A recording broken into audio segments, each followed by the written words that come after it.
Hi, Liberators. This is Tiffany Coleman once again with another episode of Interesting People. Welcome to season 2 of Interesting People. I am very excited to have a friend of mine on the show today. But before we get to the guests, I just want to take a moment to promote the new drinkware that we have. There's a glare on the screen. I apologize. But it has Liberated Media, which is the name of my company. And these are available through our website. So go on over and purchase it, and you can, when you get it, make sure you hashtag Liberated Media and take a pic with it and post it to your social media. Today I'm starting out with a bang, an explosion, a rainstorm, even with a friend of mine. His name is Roy Savoy. He is a special effects coordinator. He's worked on some things that are pretty notable, including but not limited to Blue Bloods, The Marvelous Mrs. Maisel, Training Day, Person of Interest, Boardwalk Empire Kings, and Sorcerer's Apprentice. I want to introduce to some and present to others Mr. Roy Savoy. Hey, Thank you Tiffany. for being on the Thank you for show. having me. It's a pleasure. Thank you. All right, so we're just going to jump right into it. So what is a special effects coordinator? Like, what do they do? Well, a special effects coordinator, what we do is we set up the special effects on any show, whether it be TV or film, Mm-hmm. to what the script asks for. So we break down the script, and when we see certain things in the scenes, whether it's, say, it's a rainy day, or there's a car crash, or bad guy number one gets shot, we read the script, break it down, and we execute all the special effects that are in that script for the film. Gotcha. So, all right. So if there's an explosion, you guys use like real fire? Yes, we do. And it all depends, because sometimes it all depends on time. On movies, we definitely do explosions. We'll do a big explosion, no problem. TV shows are a little bit different because you only have a certain amount of days of shooting an episode and a certain amount of times during the day. So we can do, and it depends. We can do a big explosion, or a lot of times we do an explosion and then visual effects, which is computer, they'll enhance it. Depending on what Gotcha. we have to do, depending on the location. For us, because we film in New York City, some locations are harder to do an explosion than others. So we can do a smaller Okay. explosion and let them enhance it, or we can do a big one depending where we're shooting. So like a busy New York street would be a smaller one, I assume. Yes, a smaller one, or we've done it before where it would be a busy New York street, but we will actually do the actual explosion somewhere remote behind green screen, and then they'll superimpose it into that Oh, scene in the street. wow. Yes.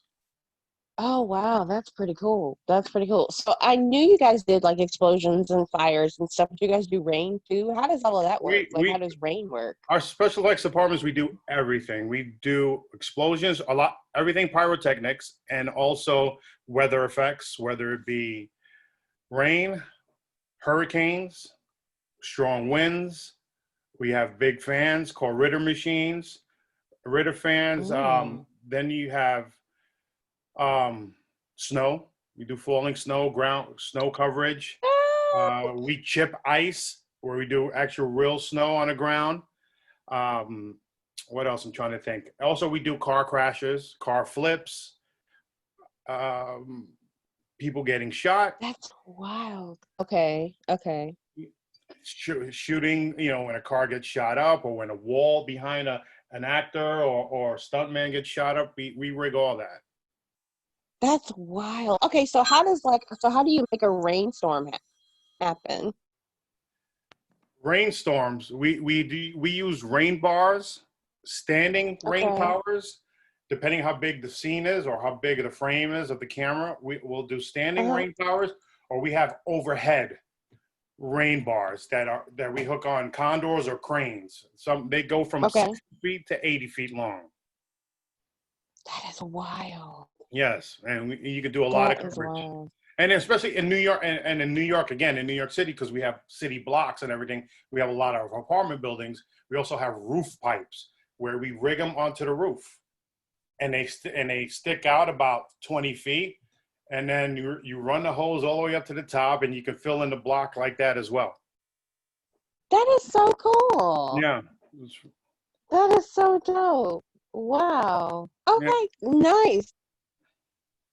Nice, nice. So, so I'm sure we've tantalized people with wanting to know how all of this works. But how does one prepare or study to become a special effects coordinator? Like, what do we have to do to get in the game? Um, a lot of people that I know who are in special effects were either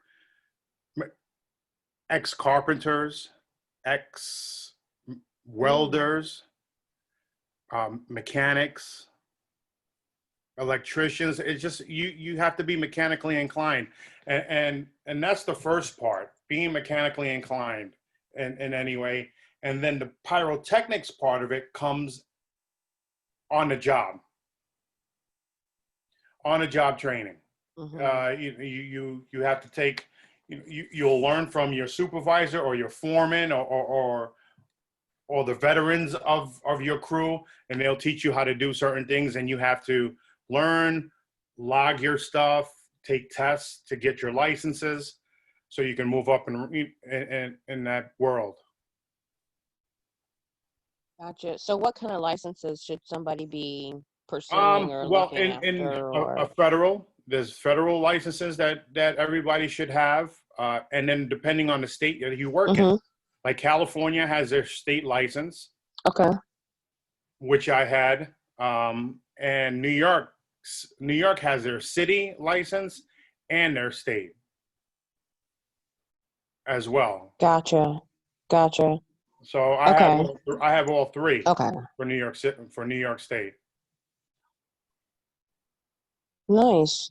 Nice. And so is there something that people do through the fire department too, or? Well, you know what? We have in our business, we do have a lot of ex firefighters who work with us and work in our Mm-hmm. business and get into the special effects part of it.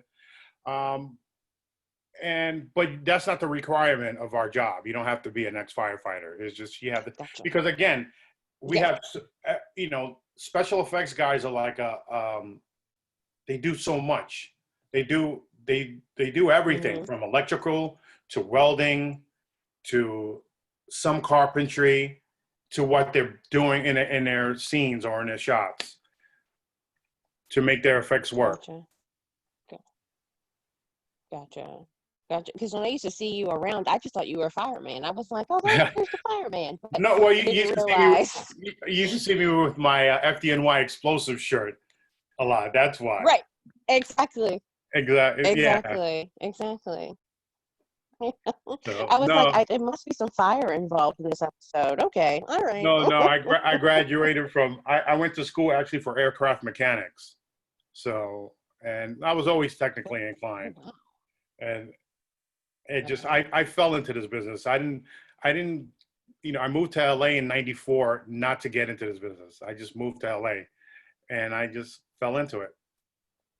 But okay, so that leads into my next question perfectly. How did you get into this business and what led you here and then to special effects coordinating?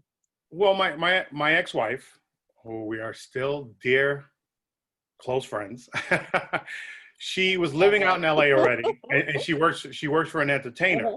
She works for an entertainer, and Hmm. when I moved to LA, they were doing a movie in Virginia, and the special effects coordinator took a liking to her name is Maria, to Maria, and said, hey, they brought me up, and he's like, what does your boyfriend do? Oh, he's working for the phone company back in California. Oh, if he wants to get into the business, let me know, I can hook him up.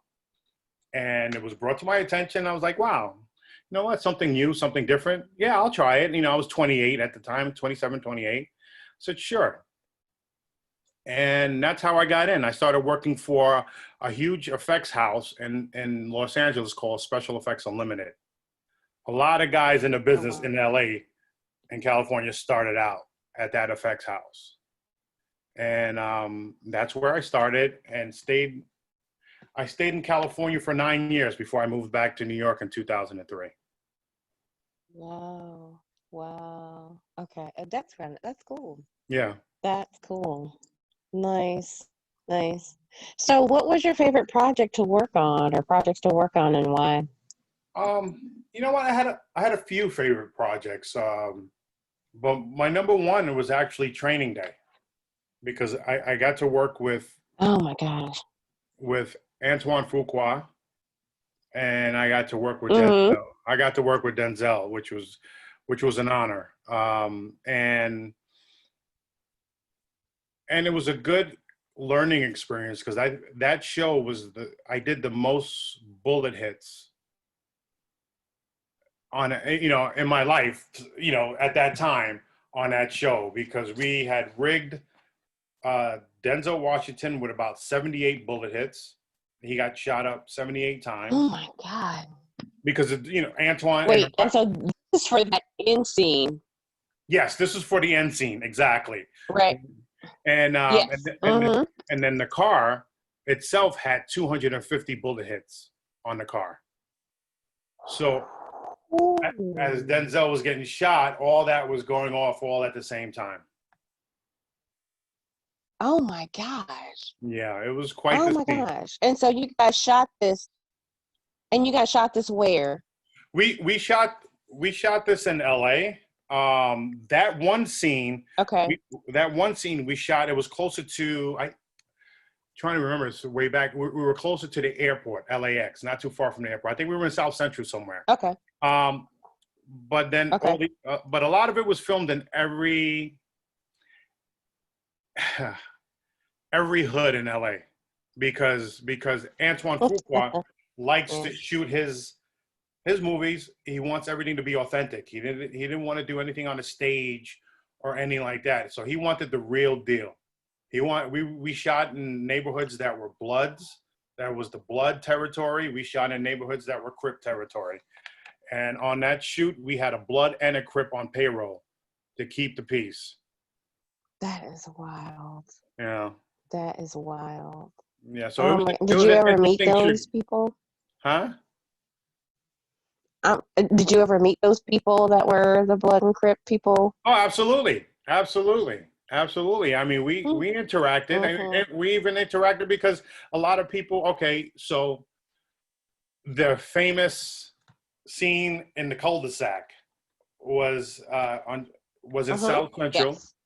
Okay, they call that area that once the strip with a cul-de-sac, they call it the jungle because there's only one way in and one way out. Mm. So, as soon as you go in, there was an apartment building where you had guys who were watching the block with AK-47s. And so we actually interacted and hung out while we were because we were shooting nights. We hung out with the locals that were there. Yeah. We had to. Yeah. We were there for months, Right. shooting there. So, Right. and then Antoine used a lot of the locals, like during that last scene where Denzel does this whole King Kong thing. Mm-hmm. A lot of the extras that were in the street were the actual residents of the neighborhood. Get Yeah. out. Get out. Yes. Wow. And you have an interesting story about the King Kong monologue you told me. Oh, yes, that's right. So one of the reasons why I say this was one of my best projects to work on is when we were shooting that scene, the famous scene where Denzel says King Kong doesn't have shit on me. Right. I forgot how it was written, but when we did one take of it, and when Antoine said cut, he went up to Denzel. He's like, I'm not feeling it. He goes, you know what? And he called Denzel D. He goes, hey D, Mm-hmm. do me a favor, just go for what you know. Just ad lib, just go with it. Mm-hmm. And Denzel was like, okay, give me a few minutes. And, gave Denzel like 5 minutes. And when we shot the scene, that scene is what that whole dialogue was ad-libbed. That is And wild. when when he finished and Antoine said cut, everybody was still like wow, where did this come from? Like, and then there was a pause before Antoine was like that, he yelled that was great, and then everybody started to clap. But yeah, that was all ad libbed. And that was a Oh my great, God. yeah. Oh my So it was, God. yeah, And was Denzel nice? yeah. Denzel was great. Everybody was good on that show. Everybody, Ethan Hawke was great. Eva Mendes, everybody was good. Dr. Dre was there. Nice. Everybody on that whole crew cast, they were great. They were great. Oh, awesome. Awesome. That is so cool. But to get back to what you do, I'm sorry, we just went on a tangent there. But so that is a great tangent. But that last scene that you did, that last scene in the film, somebody like you was involved with that, Yes. Well, right? yes, and still, and I wasn't a baby in the business, but I was only in the business by then, like 6 years, maybe 6 years. So Mhm. yeah, I rigged the cars for the bullet hits, and then one of my other colleagues, David, he rigged all of Denzel's because he was he was a veteran in pyrotechnics, so he was trusted to do Denzel's wardrobe because Denzel was taking 78 bullet hits. That's a lot.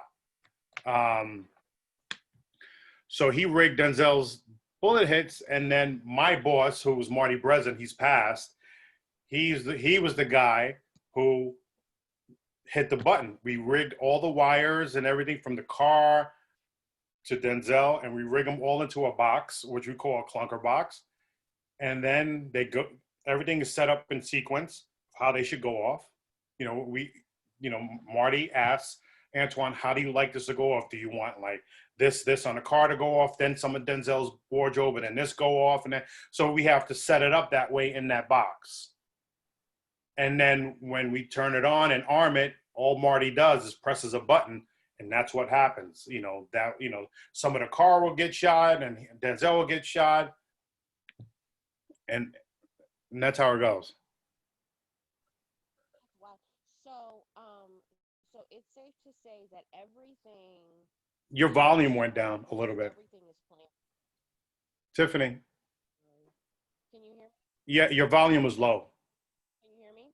I can hear you, but very low. Oh, okay. Sorry about that. That's fine. I'm so sorry about that. Is that better? Because I'm Still making the a couple same, of adjustments here. Oh no. Ah, but I can hear you. Let's continue. okay. So something like this, like a shoot or a scene like that, is well planned out. Like everybody knows everything that's going to be happening in something like that, Exactly. correct? It's well planned out, and you have for a scene that complex and that big, you have meetings all throughout the shoot. You'll have effects meetings with the Okay. writer and the director and the AD. Every week on, hey, okay, this is how we're going to do it, and if things change, then we have a meeting again. Okay, this has changed, so we're going to do it this way. So yeah, there's something that complex and that big. We have meetings about it constantly. Gotcha. So it's not just a wayward. We're just gonna have at it and see what happens. Exactly. No, no, no, no. No. There's a lot that goes to it. Yeah, there's a lot of meetings, and then by the time we get to that point, everybody knows what they're doing. We do a few rehearsals. We have a safety meeting to let everybody know what's going on, and who can be close to the area when we're doing this, and who can't. The stunt people, Denzel. We have this safety meeting, and we explain everything that's going to happen. We explain it to Denzel. We explain it to the stunt guys, and then the stunt coordinator will say what he has to say, and then we'll shoot. Because the special effects coordinator and the stunt coordinator, they work hand in hand when we're doing like big effects gags and everything that deal with people being involved. Gotcha. as long as you're on a professional shoot, people don't have to really worry about their safety. No, people don't have to no, because we set the stunt coordinator and the special effects coordinator. We set the safety guidelines. We're the ones that say you know no, whoever doesn't have to be on the set, step away, and only the essential people are right by the action. And then after the action is done, no one goes to the actor or the car. If we did a car flip or explosion, no one goes in there except for special effects and stunt coordinators. And then we give the okay for everybody else to come in once everything is safe. Gotcha. So it's monitored. Everything is plot out to a T. So it sounds like it's a very sophisticated operation. It is. And thank God in the 26 years that I've been in this business, I haven't had an accident. You know, they've been, you know, Yeah. unfortunately, they've been accidents on sets. Where people, you know, you had some people who've passed away during a shoot. Unfortunately, Mm. people have gotten hurt. But you know, my crew and where I work with, the people who I work for and work with, we take every possible safety precaution there is. And if we feel, if I feel something's not safe, I won't do it. I'll say no until we Gotcha. rectify it. Gotcha. You know, there've been times where you know, a director says, "Well, I want to do it this way," and I go, "You can't do it." And they would get mad. Why you mean? What do you mean I can't do it? It's not safe. It's not safe for the actor or anything. We can't do it that way. The actor has to be this far away from it for it to be safe. And so my main thing, I don't want anybody getting hurt. You know, I've Yeah, built a reputation X absolutely. amount of years. I don't want it ruined because of I me gotcha. bowing down or for being pressured into doing something that I didn't think was safe. Love it. Love Mhm. it. So when people call you, they know that they're getting a real. Exactly. Yeah. Like the explosives unit in New York, who they have to give us our permits for when we're doing certain things. When they come out or they know it's me, they're like, "Oh, we know everything's gonna be fine. We don't need." Like sometimes, you know, they would have to stay and monitor, even if it's the smallest of the things. It just depends on the person. They're like, "All right, we're gonna stay and monitor." With me, they don't do that. They don't. They go, "Oh, we know everything's gonna be fine. You're gonna take care of it," and which is it's a good feeling that, of course, Yeah. you want to be known as Mr. Safe and not hurting anybody, because that's how you get more work, and people are feel safe around you, so they don't. Mm-hmm. Yeah. Yeah. What do you think it takes to be successful in film and television? um Persistence, dedication, Mm. because this business, the entertainment business, is for the chosen few. I always say that, especially for people who work on sets, Mm-hmm. is because um the hours and the amount of time that we're away from home. um Mm-hmm. you know, as being just a regular technician, you know, you're there to work, you do your job, and then you get to go home. But as a coordinator in my field or any other field, whether you're a stuntman or you're a key grip, a key electrician, our our days are a lot longer because you're always dealing with production, whether it's after, you know, during a shoot, after you're shooting, you're dealing with emails, reading scripts all the time. So it's an ongoing process for us. It can be sometimes I say it could be a 24-hour job, and it is because you're pretty much on call. Yeah. So Yeah. it's just dedication. My main thing is showing up to work on time. I'm a big stickler. Mm-hmm. One of my Mm-hmm. biggest pet peeves is tardiness. and I've never been late for work. Never, ever, Never? ever, never, Come on. never. I've never been late for work. What? No, That's I've never wild. been late for work. And the old timers in this business would tell me, if you know, as you know what it is, we have a call time. If our call time is 7, Right. okay. So the old timers used to teach me. They taught me, and they said, if you get here a half an hour before a call, you're late. And I didn't get it at Wow. first, and I was like, oh, okay. Then eventually I did, and then one of my old bosses used to say, it's 7. He used to tell me it's when his call time says 7 a.m. It's 7 a.m. having Mhm. had. That means you've already had your breakfast, you already had your coffee, you've did what Good you to had to do, go. whether it's go to the bathroom or whatever you had to do. But 7 a.m. you go to work. You start work. Not you come in at 7 and says, oh, I'm gonna go get something to eat now. No. And that's how I always lived by. So I mean but I'm a whole different species because I'm anal. I mean I would sometimes I get to work like hour and a half. It all depends. Wow. Wow. That's an impeccable record to have. That's impeccable. You know, Impeccable. and the thing is, okay, so all right, let me rephrase that then. I've never been late to a job, to work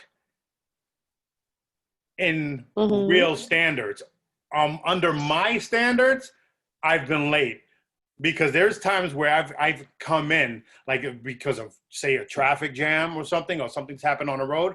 I would get to work like if Right. 5 minutes before call, or actually That's at 7, or at the call time. And to me that's late because it's like mm-hmm. I get out of the car and I run straight to set. So I have not. Yeah, to me that's late. So yeah, Right. that's happened to me a few times, but I've never actually like been Okay. going to work an hour later or half an hour. No, never. Gotcha. Gotcha. That's incredible. And I try to instill Incredible. that in my I guys. hopefully, yeah, yeah, yeah. Roy, who or what inspired you? Inspired me in this business or inspired me, period. Let's do both. Let's do both.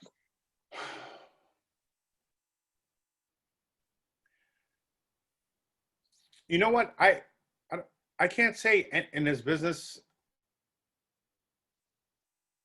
There's no one in this business in my field that inspired me. Um, Mm-hmm. I feel like I got into this business. There wasn't that many people. Well, there wasn't pretty. There wasn't really anyone um, that was of color in a high Mm-hmm. position, like as a coordinator or in this Mm-hmm. business when I first got in. Um, a few of my bosses were great. They taught me a lot, but I think I inspired myself because I wanted to try to be the best at my job. And I tried to push myself because of the fact that there wasn't that many um, people of color in our business. That Mm-hmm. I always felt like in a way that I worked harder to prove myself. I I had to Mm-hmm. prove myself. I had something to prove, Yeah.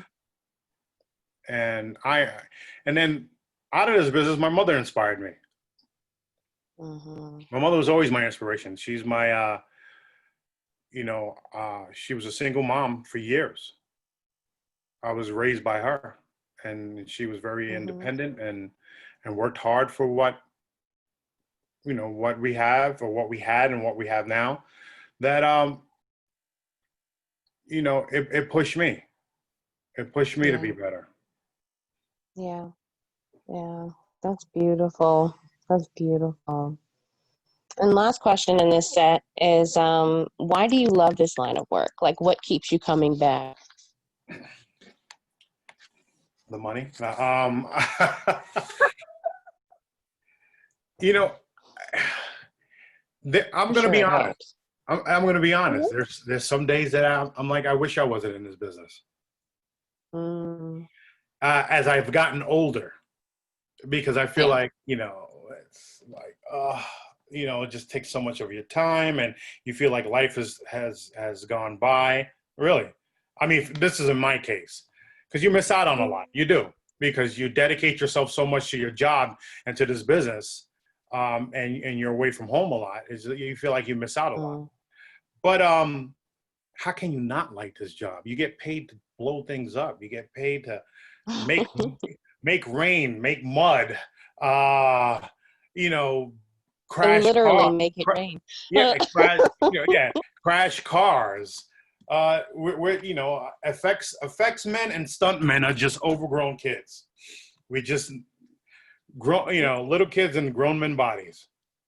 Yeah, that's fun. And it's fun. I mean, we get to try new things. We get if we they're always there's always like a challenge, because somebody will want something that you go, wow, how are we going to figure that out to do that, Mm. make it work correctly and make it look good and make it look believable.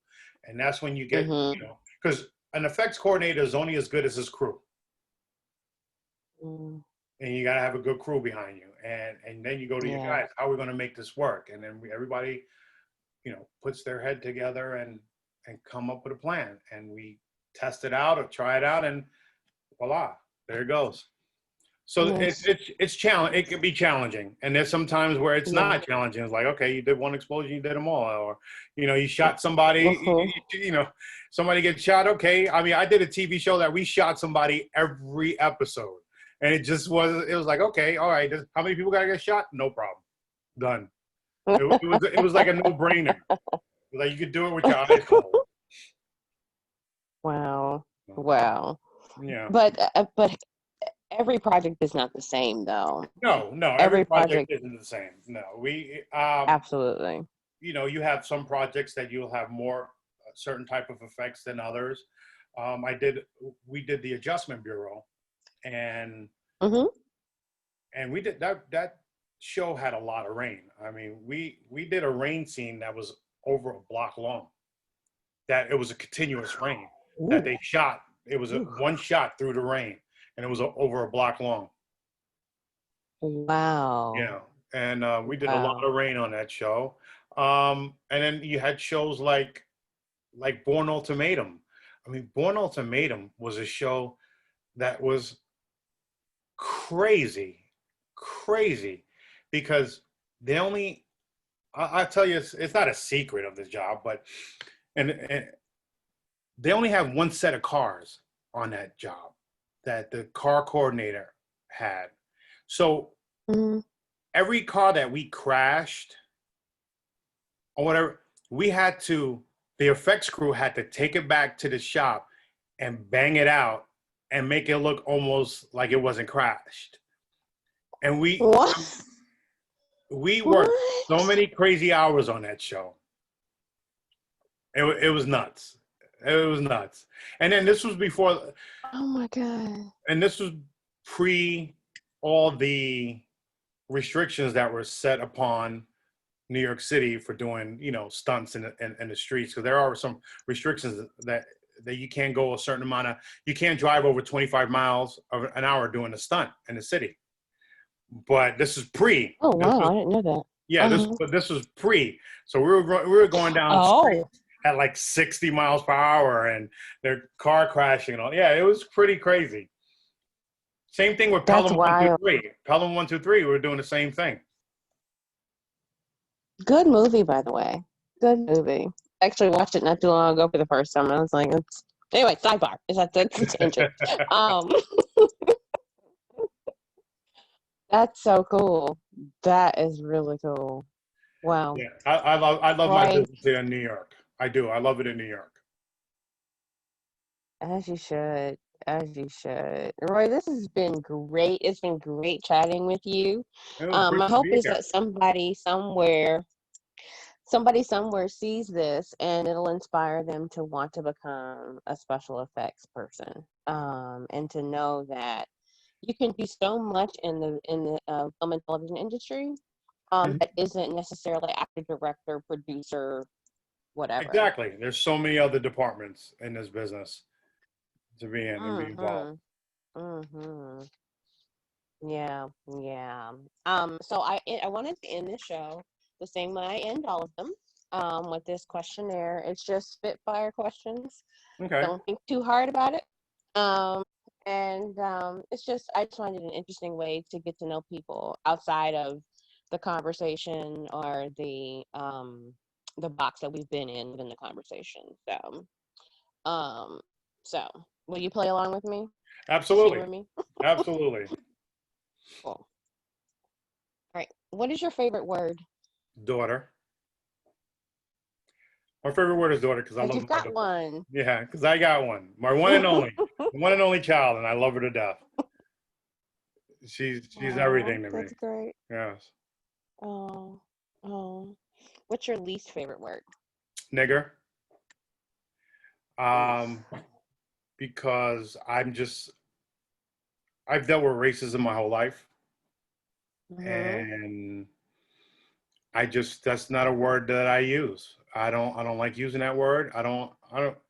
Um, I'm Afro Latino, which is, I'm half black and half Puerto Rican, so I've dealt with racism on the Latin side, not so much the African American side, but a lot from the Latin side, in early, like in the '80s and '70s, but not as Mm-hmm. much now.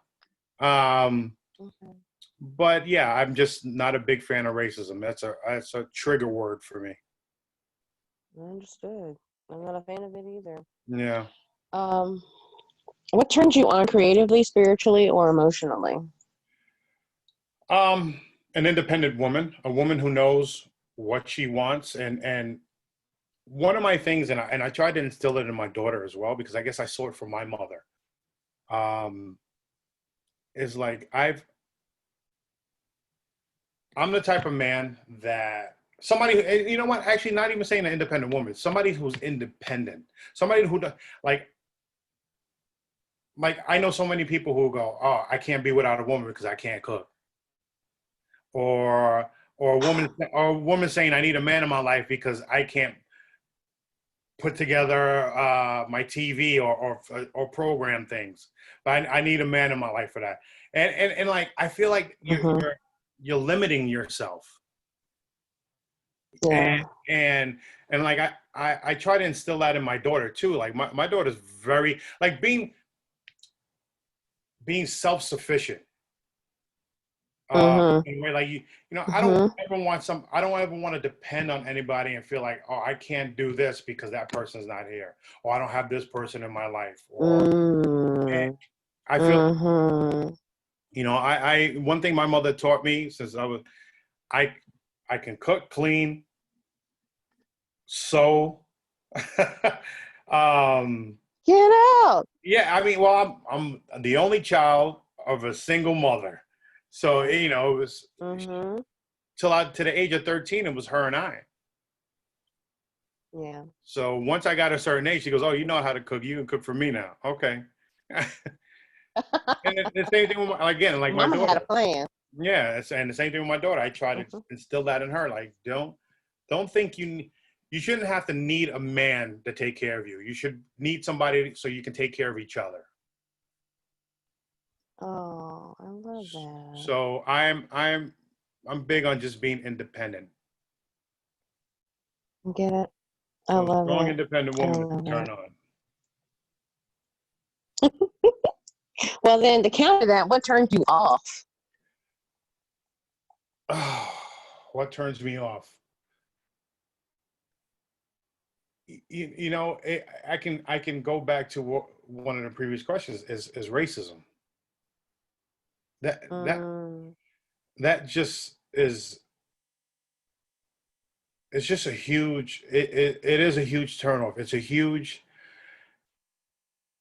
It gets me down. because of the fact that I wasn't raised that way. Like my, again, like as I said before, I'm half black and half Puerto Rican, and I was born in 1967 Mhm. at a time where in the Latin community, being pregnant by a black man wasn't acceptable at all. Mm. Um, and my family has never been like that. Like my family has never been like. I mean, my stepfather, who's been in my life since I was 12, 13, 12, he's Scottish. Mm. And I dated my daughter is black. My I dated a woman who was Korean for 10 years. So it's like there's no Mhm. I don't see people as color. I don't. I never Mhm. have. So racism is turns me off big time. Or if I hear anybody even speak of Mhm. it, or say anything racist, I say something. I stand up for whoever if it's said in front of me. So yeah, that is a big turnoff. Mhm. Mhm. Yeah. It's a great way to be too. It's a great way to be. Yeah. We need more like you. I'm not saying I'm a perfect angel, but there's certain things. There's certain things Oh, that I oh, I just. never said that. I never said that. But yeah, there's just certain things that just are not acceptable. As a New Yorker, what's your favorite curse word? Fuck, because you can use it in so many ways. Why didn't I know that? You can use it in so many ways. Go fuck yourself. Get the fuck out of here. Fuck you. I mean, you can't go wrong with it. You can't go wrong with it. So you can use it when you're excited. You can Yeah, use it I when you're mean, it sad. exactly. Hmm.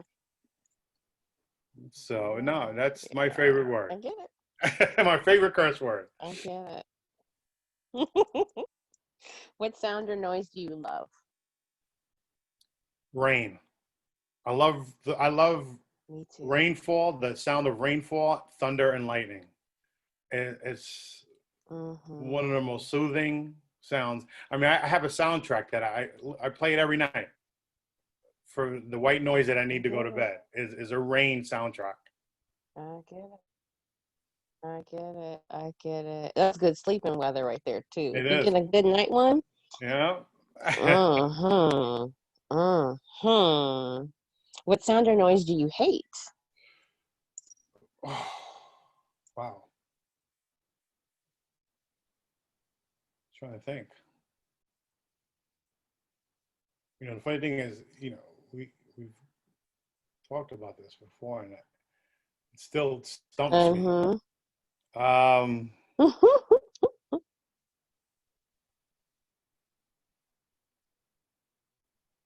And if you don't have the noise that you can think of, it's I, okay. I, I don't really have a noise that I'm trying to think of that I hate. That I don't.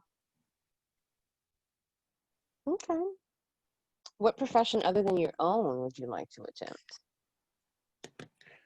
What profession other than my own that I like to attempt? At one point, Mm-hmm. um, I tried stunts, um, Mm-hmm. which I enjoyed, but I got into the stunt world and did a few stunts, not a lot, and I got into it. I was already in my late 40s. I should have got into it when I was in my 20s. And so there's certain stunts that I can't do. Like I'm not gonna jump out of a building, eight stories high or anything like that. Um, but I also, Mm-hmm. at one point, I thought about like writing and directing. That Mm. would have been a cool Mm. thing to get into. But I'm, for me, it's like once I get into I'm the type of person that once I get into one profession, is like I try to, I zero in on that profession and just, excel Get from it. there. And it's hard. Yeah. I feel like in what I do for a living and where I'm at, and in this business, being a special effects coordinator, it's hard to. I don't think there's enough time in the day for me to try to do that, deal with scripts, read scripts, break down scripts, and try to write as well. Or it's not there for me. It's not there It for me. takes a minute. Like if you're gonna write, it takes a lot. Exactly. It's not, and I know so many people.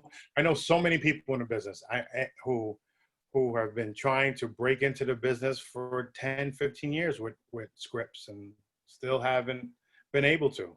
And it's not an easy. This business is not easy all around to get into, and you have to really be persistent. And if you're not that type of person, then you're not going to make it because you're going to get discouraged really quickly. Yeah, you will. Yeah, you will. What profession other than your own would you not like to attend? Anything office work, I can't do. I can't be indoors for 8 hours, or I can't be stuck inside a cubicle or inside an office. I have to be outside in the elements. Oh, I've been like this since I was a teenager. I figured that out as a teenager.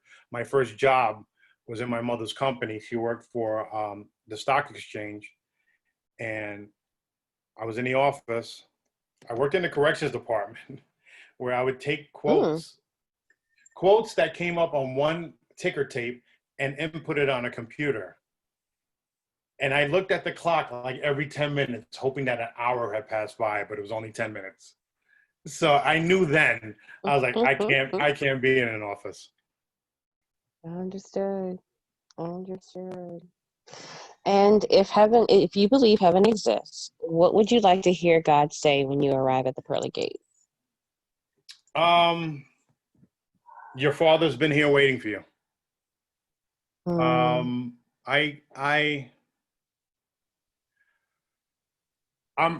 not a true believer of heaven and hell. I'm not. But if there is, that's what I would like to hear, and I would like to know that my father's there. My father and I really didn't know each other. He wasn't around a lot. And when I did finally meet him, he died 2 years later. So we've never had a father and son connection. So yeah, I would like to hear that. I would like to hear that we at some point we would be at the same place. Wow. Well, Roy, that ends the interview, but thank you so much for being willing to share with me today and hanging out with me for a little while. Well, thank you for having me. I appreciate it. Absolutely. So if people want to reach out to you, where can they go? Are you on Facebook, Instagram? Where are you? I'm on Facebook, and I'm actually on Instagram now. Yay! I went back on. My Instagram is Roy J, the middle initial J, Savoy, and then my Facebook is Savoy Roy. Gotcha. And I'll post a link in the description below, so if people want to message you or have questions, are you willing to take a few? Absolutely. Perfect. And as always, friends, you can find me on Facebook, Tiffany L. Coleman, Tiffany _L on Instagram, and you can visit our website at www.liberated-media.com. This has been another episode of Interesting People. Thank you so much for being with us today. Take care of each other, be kind to one another, and I wish you all nothing but the best. Talk to you soon. All right.